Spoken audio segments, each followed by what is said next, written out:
ان حالات میں باندھے ہوئے سر پر کفن آیا، بہاروں پھول برساووں کی صدرش کے چمن آیا، وطن والوں مبارک ہو کہ معمار وطن آیا، مچاؤ دھوم محفل میں کہ صدر انجمن آیا، یہ فخر وطن آیا، یہ صدر انجمن آیا۔ نعرہ تکبیر، اللہ اکبر، جمعیت علماء ہند زندہ باد، مولانا ارشد مدنی زندہ باد، مولانا ارشد مدنی زندہ باد، قدم بڑھاؤ ہم تمہارے، مولانا ارشد مدنی قدم بڑھاؤ ہم تمہارے ساتھ ہیں، نعرہ تکبیر زندہ باد، جمعیت علماء ہند زندہ باد، جمعیت علماء بہار زندہ باد، مولانا ارشد مدنی زندہ باد، مولانا ارشد مدنی قدم بڑھاؤ ہم تمہارے ساتھ ہیں، جمعیت علماء ہند زندہ باد، نعرہ تکبیر، اللہ اکبر۔ بسم اللہ الرحمن الرحیم، الحمد للہ نحمده ونستعینه ونستغفره ونؤمن به ونتوکل علیہ ونعوذ باللہ من شرور انفسنا ومن سیئات اعمالنا، من يهده الله فلا مضل له ومن يضلله فلا هادي له، ونشهد أن لا إله إلا الله وحده لا شريك له، ونشهد أن سيدنا ومولانا محمدا عبده ورسوله، أما بعد، شہر پٹنہ کے معزز حضرات، جمعیت علماء ہند کے ورکرز اور بہار سے آئے ہوئے جمعیت علماء ہند کے شہدائی جو حضرات ہال میں موجود ہیں، اور بہت سے لوگ ہال کے باہر بھی ہیں، جمعیت علماء ہند کا یہ اجلاس صوبہ بہار میں بلایا گیا ہے۔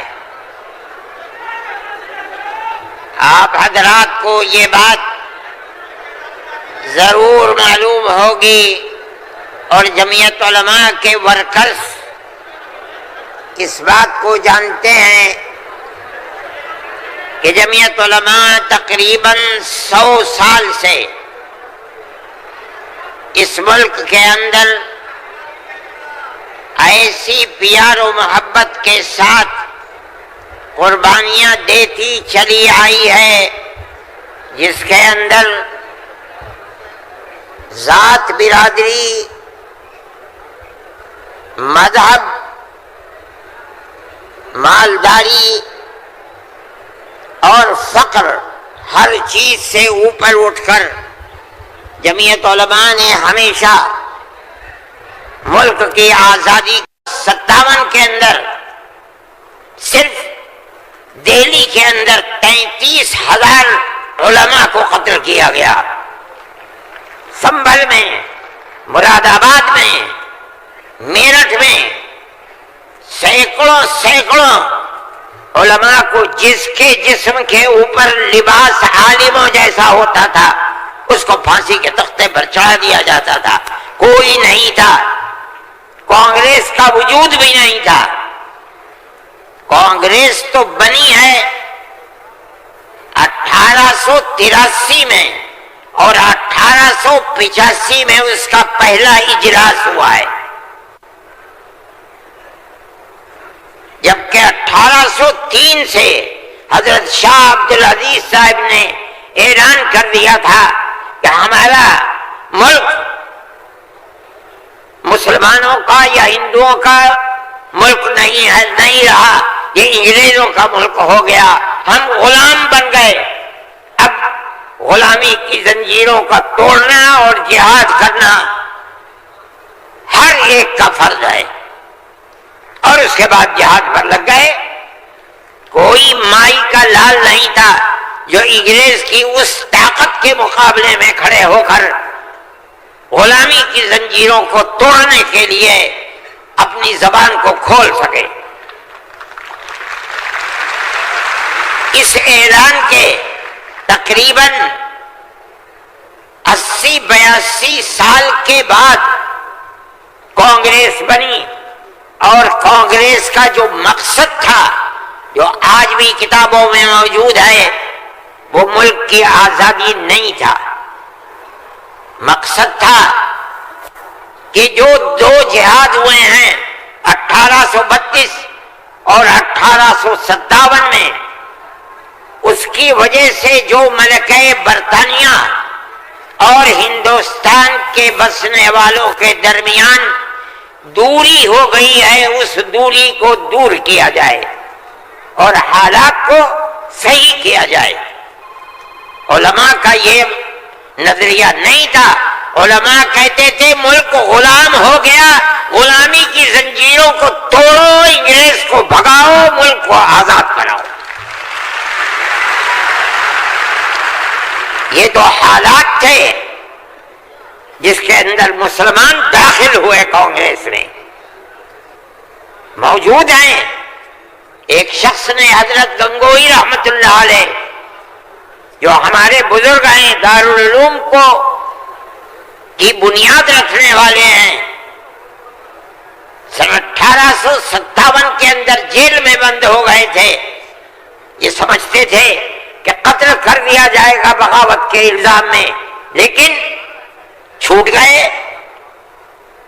ان سے پوچھا کہ ایک جماعت بنی ہے جس کے بنیادی کردار ہندو بنا رہے ہیں، کیا مسلمانوں کے لیے اس میں شریک ہونا جائز ہے؟ حضرت نے فتویٰ دیا، جس طرح ایک ہندو اور ایک مسلمان کاروبار اور بزنس میں شریک ہو سکتا ہے، تو اسی طرح کانگریس کے ساتھ مسلمان شریک ہو سکتا ہے، بشرطے کہ اپنے دین کا نقصان نہ ہو۔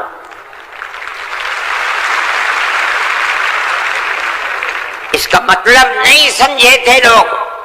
مطلب یہ ہے کہ ہماری تحریک ہے کہ مسلمان اور ہندو جب تک ساتھ نہیں ہوگا، ملک آزاد نہیں ہوگا۔ تم اس کے اندر گھسو اور اتنی طاقت پیدا کرو اپنی گھس کر کہ کانگریس کو مجبور کر دو کہ وہ اپنا نقطہ نظر بدل کر ملک کی آزادی کے لیے جدوجہد کرے۔ چنانچہ کانگریس نے اپنا نقطہ نظر بدلا، ملک کی آزادی کو اپنا نقطہ نظر بنایا، اور پھر اس کے بعد ہندو اور مسلمانوں نے شریک ہو کر ایک دوسرے کے ساتھ چل کر ملک کی آزادی کے لیے آواز اٹھائی، قربانیاں دی ہیں، اور انہی قربانیوں کے نتیجے کے اندر ملک آزاد ہوا۔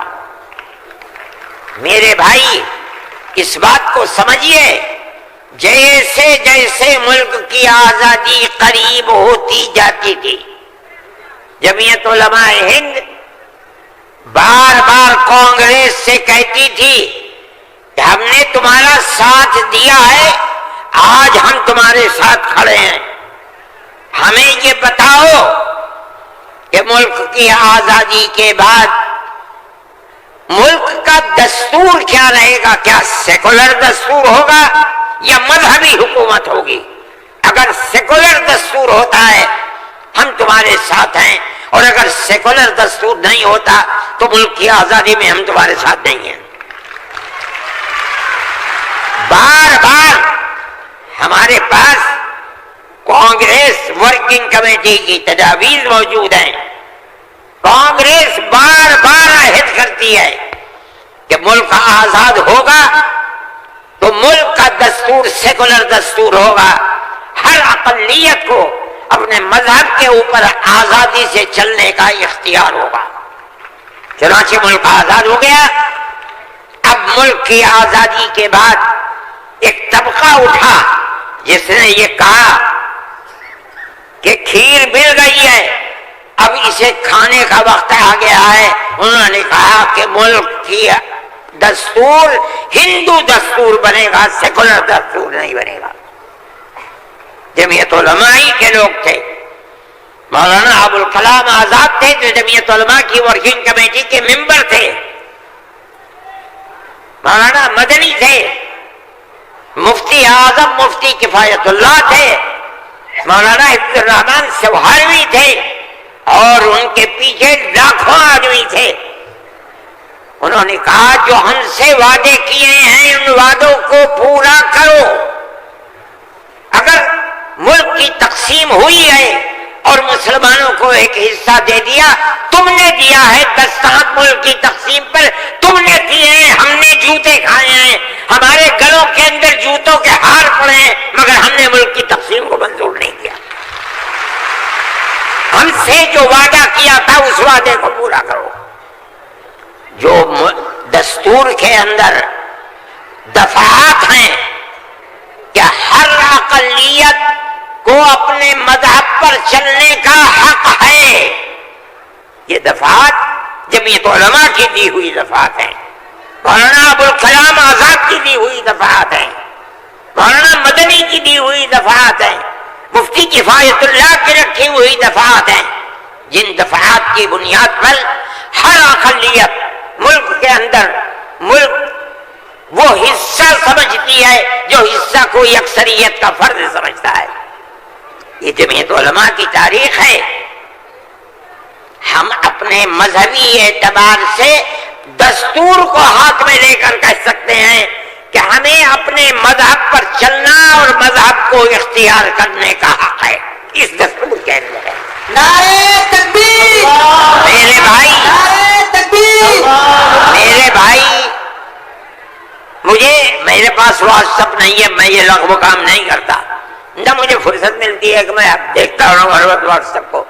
مجھے آج صبح ایک صاحب نے دکھلایا کہ کل مودی جی نے، وہ بڑے آدمی ہیں، میرے ملک کے وزیر اعظم ہیں، انہوں نے تقریر کی ہے اور اس کے اندر یہ فرمایا ہے کہ وقف ہندوستان کے دستور کے اندر وقف کوئی چیز نہیں ہے۔ مجھے حیرت ہوئی کہ ایک ملک کا وزیر اعظم اور ہندوستان جیسا وزیر اعظم یہ بات کہہ رہا ہے۔ میں کہتا ہوں کہ وقف قرآن کا فیصلہ ہے، اللہ کے نبی حضرت محمد کا فیصلہ ہے، ہمارے دین کا جز ہے۔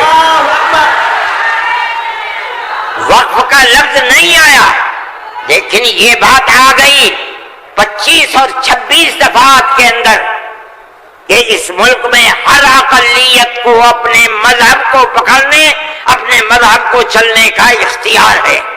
کیا مطلب یہ ہے؟ کل کو آپ کھڑے ہو کر کہہ دیں کہ نماز کا ذکر دستور کے اندر نہیں ہے، حج کا نام دستور کے اندر نہیں ہے، زکوٰۃ کا نام دستور کے اندر نہیں ہے، رمضان کے روزوں کا نام دستور کے اندر نہیں ہے، اس لیے ہر چیز کو مٹا دیا جائے۔ یہ کیا چیز ہے؟ دستور مجموعی طور پر دستور نے کہہ دیا کہ مسلمان ایک اقلیت ہے اور ہر اقلیت کو اپنے مذہب پر چلنے کا اختیار ہے۔ مذہب کی ہر چیز اس ایک دفعے کے اندر آ گئی۔ وقف کا مسئلہ، اسلام کے اندر جو چیز اسلام کی ہے مذہب، وہ چیز ہے جو قرآن کے اندر ہے ایک، دوسری وہ چیز ہے جس کو ہمارے آقا حضرت محمد صلی اللہ علیہ وسلم نے فرما دیا۔ یہی تو اسلام کی بنیادیں ہیں۔ سمجھو، قرآن کی آیت ہے، چوتھے سپارے کی پہلی آیت، لن تنالوا البر حتى تنفقوا مما تحبون۔ لن تنالوا البر، ہرگز تم جنت کو نہیں پا سکتے۔ بر کی تفسیر مفسرین جنت سے کرتے ہیں۔ اے مسلمانوں کان کھول کر سن لو، ہرگز تم جنت کو نہیں پا سکتے یہاں تک کہ تم اپنے اس مال کو اللہ کی رضا کے لیے خرچ کرو جو تمہارے پاس ہے۔ جس مال کو سے تمہیں محبت ہے اس مال کو تم اللہ کی رضا کے لیے خرچ کرو. اسلام ایسا مذہب تھوڑی ہے.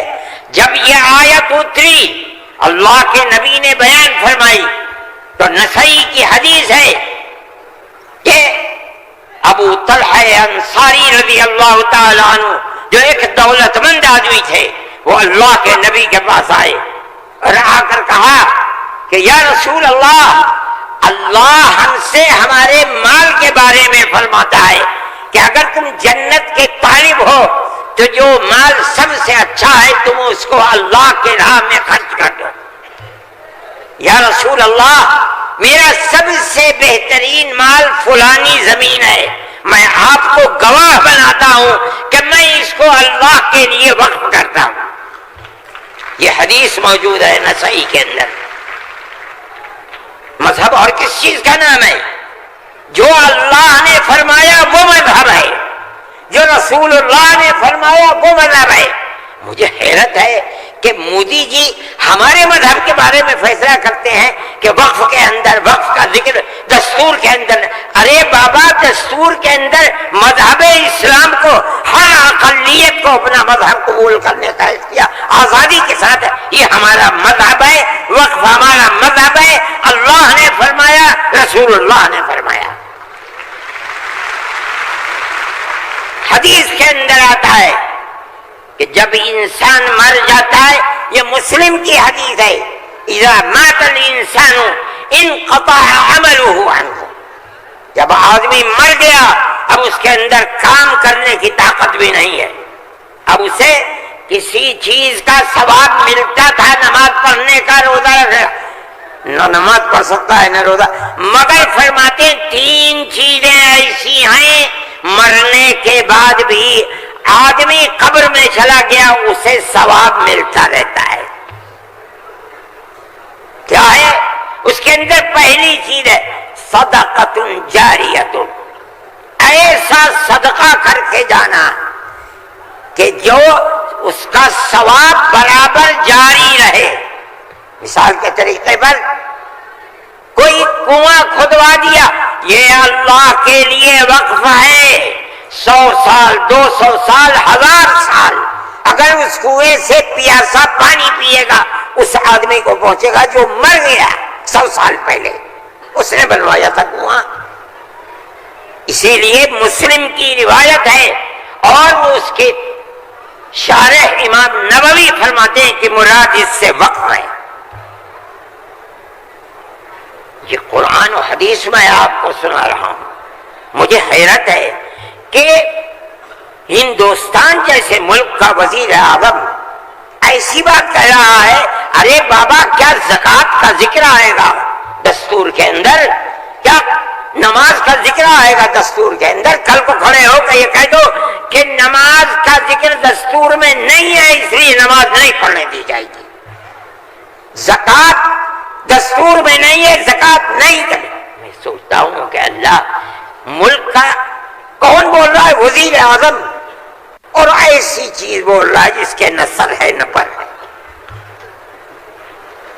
ہم اس کے مخالف ہیں. ہم کہتے ہیں پڑھو, خود نہیں پڑھتے, پڑھے ہوئوں کو بلاؤ, ان سے پوچھو دین کیا ہے, مذہب کیا ہے, ہم بتائیں گے. ہمارا ملک ہے, ہم ہمیشہ سے اس ملک میں رہتے آئے ہیں. اگر ہندو کی ذات برہمن ہے, جاؤ کشمیر میں مسلمان بھی برہمن ہے. اگر ہندو تیاگی ہے, مسلمان بھی تیاگی ہے. اگر ہندو راجپوت ہے, مسلمان بھی راجپوت ہے. ہم کہاں سے آئے ہیں؟ ہم تو اسی ملک کے رہنے والے ہیں.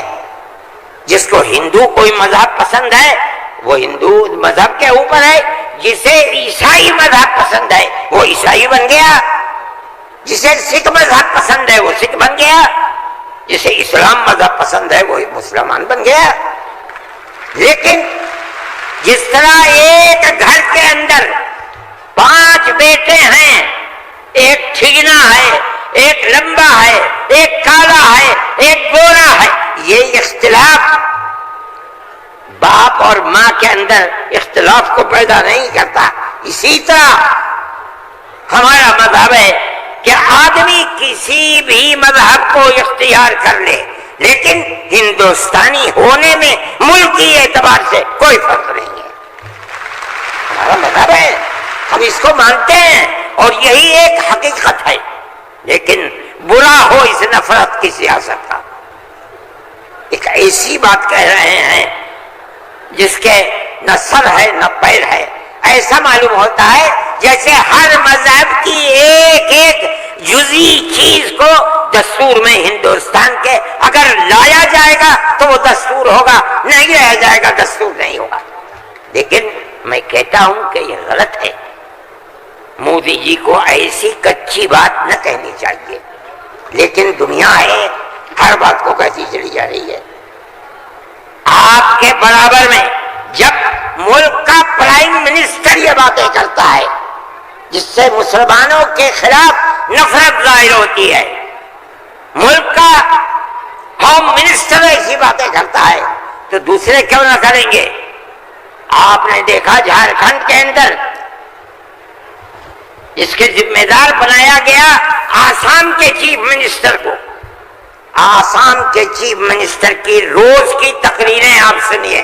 مسلمان کو مسلمان نہیں کہتا، اس کی زبان سے مسلمان کا نام نہیں ہے، ہمیشہ گھس بیٹھیا کہتا ہے. میں کہتا ہوں یہ کتنی بڑی جہالت ہے. جس برادری کا وہ آدمی ہوگا اس برادری کے مسلمان بھی آسام میں ہوں گے. ہندوستان کی کوئی برادری ایسی نہیں ہے جس کے اندر مسلمان نہ ہو. وہ مسلمان کا نام لیتے ہوئے گھبراتا ہے، مگر خدا کی قدرت ہے جو ایک مہینہ جھارکھنڈ کے اندر رات اور دن تقریریں مسلمان کے خلاف کرتا رہا، وہاں مسلمانوں کا نام لے کر ان کے خلاف بولنے والوں کا منہ کالا ہو گیا. نعرہ تکبیر، جمعیت علماء ہند، مولانا ارشد مدنی. اس کا مطلب کیا ہے؟ اس کا مطلب سمجھو، صرف یہی مطلب نہیں ہے کہ وہ تقریریں کی اور تقریریں کر کے چلے گئے. اس کا مطلب یہ ہے کہ وہ رات اور دن مسلمانوں کے خلاف زہر اگل رہے تھے. جھارکھنڈ کے صرف ہندو نہیں، ہندو اور مسلمانوں نے مل کر اس تحریک اور اس سیاست کو تھوک دیا اس کے اوپر. الیکشن کے اندر بی جے پی کی ناکامی وہ صرف مسلمان کے حصے میں نہیں لکھی جائے گی. مسلمان کی تعداد کتنی ہے جھارکھنڈ کے اندر؟ اس کا مطلب یہ ہے کہ نفرت کی اس سیاست کو جھارکھنڈ کے ہندو اور مسلمان نے تھوک دیا، اس کے اوپر قبول نہیں کیا. وہ آدمی جو بولتا تھا وہ اپنے صوبے کے اندر بھی جب زبان سے کوئی بات نکلتی تھی مسلمان کے خلاف آگ ہی اگلتا تھا. دیکھو ساری ہندوستان کے اندر ہندوستانی ہونے کے لیے یہ بنیاد ہے کہ جو سب سے پہلی مردم شماری تھی سن 1951 کی، جس کا نام اس مردم شماری میں ہے وہ اور اس کی اولاد ہندوستانی ہے.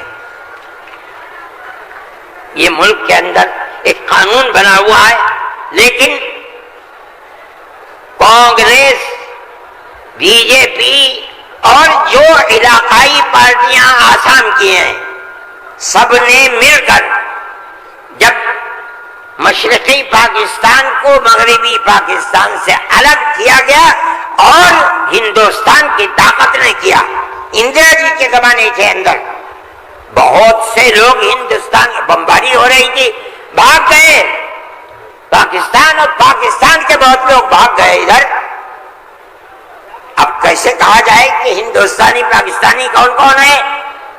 تو سب نے مل کر پارلیمنٹ نے قانون بنایا کہ 1971 کے بعد جو آیا ہے وہ ہندوستانی نہیں ہے. آسام میں 1971 کی مردم شماری میں جس کا نام ہے وہ آسامی ہے، اور اس کے بعد جو آیا ہے وہ آسامی نہیں ہے. یہ قانون بنا دیا، قانون بن گیا. اب یہ حلق سے نیچے چیف منسٹر صاحب کے نہیں اتری. انہوں نے کہا کہ نہیں، سارے ملک کا دستور ایک ہونا چاہیے. ارے بابا، کانگریس کا زمانہ تھا، کانگریس نے پارلیمنٹ کے اندر یہ اصول بنایا، اس کے اوپر بی جے پی کے بھی دستخط ہیں، علاقائی پارٹیوں کو بھی دستخط ہیں، ہم نہیں جانتے کچھ. اور تقریر جیسے یہاں کر رہے تھے ویسے ہی روز تقریر وہاں کرتے تھے. پر 71 نہیں 51 بنے گا، 71 نہیں 51. کیوں؟ اگر 51 کو بنا دیا گیا تو کم از کم 80-90 لاکھ مسلمان اجڑ جائے گا، برباد ہو جائے گا. وہ یہ چاہتے تھے کہ مسلمان کو برباد کر دو. آسام میں جمعیت علماء وہ جماعت تھی، ہم گئے سپریم کورٹ نے، ہم نے کہا کہ جب اس زمانے کی حکومتیں متحد ہیں یہ کیسے ہو سکتا ہے؟ یہ اللہ کا احسان اور کرم ہے کہ سپریم کورٹ نے وہ فیصلہ کیا جو حق فیصلہ تھا، اور اس نے کہہ دیا کہ نہیں، آسام کے لیے سن 71 ہی رہے گا. تمام پارٹیوں نے اس کو قبول کیا ہے. اب زمانہ خراب ہو گیا، دل دکھنے لگا. وہ جو وہاں دل کے اندر مسلمانوں کے خلاف آگ تھی وہ جھارکھنڈ میں لا کر کے اگلی ہے. اللہ نے یہاں بھی منہ کالا کر دیا. میرے بھائی، جمعیت علماء کا یہ کام ہے. ہم نے اس سے پہلے ایک اور مقدمہ آسام کے سلسلے میں لڑا تھا. جب لڑکی اپنے شوہر کے ساتھ کسی دوسرے شہر میں پہنچی، یہ لڑکی کہاں سے آئی؟ جو وہاں کا پردھان تھا وہ سرٹیفکیٹ دیتا تھا کہ یہ لڑکی فلاں کی ہے، باپ اس کا فلاں جگہ ہے، لڑکی یہاں رہتی ہے. اسی سرٹیفکیٹ کی بنیاد پر اسے آسامی کہا جاتا تھا. اس طرح کی لڑکیاں ہندوؤں میں 24 لاکھ اور مسلمانوں کے اندر 27 لاکھ تھی. وہاں کی فرقہ طاقت کہتی تھی کہ یہ پردھان کا سرٹیفکیٹ کوئی معنی نہیں رکھتا.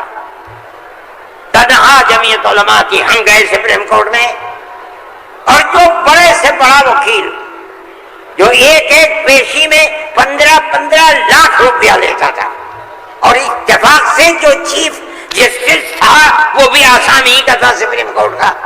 مجھے تو بہت خطرہ تھا ان کا ہوگا کیا. 47 لاکھ عورتیں ہیں اور ان کے بچے اگر لگا لو 1.5 کروڑ، یہ کہاں جا کے بھیک مانگیں گے؟ نہ کوئی مکان خرید سکتے ہیں، نہ جائیداد خرید سکتے ہیں، نہ ان کے بچے پڑھ سکتے ہیں. یہ کیا کریں گے؟ اللہ کی قدرت کا کرشمہ ہے کہ اس کے اندر بھی جمعیت علماء کو ایسی کامیابی ہوئی کہ مسئلہ ختم ہو گیا. 47 لاکھ ہندو مسلمان جینے کا حق انہیں مل گیا.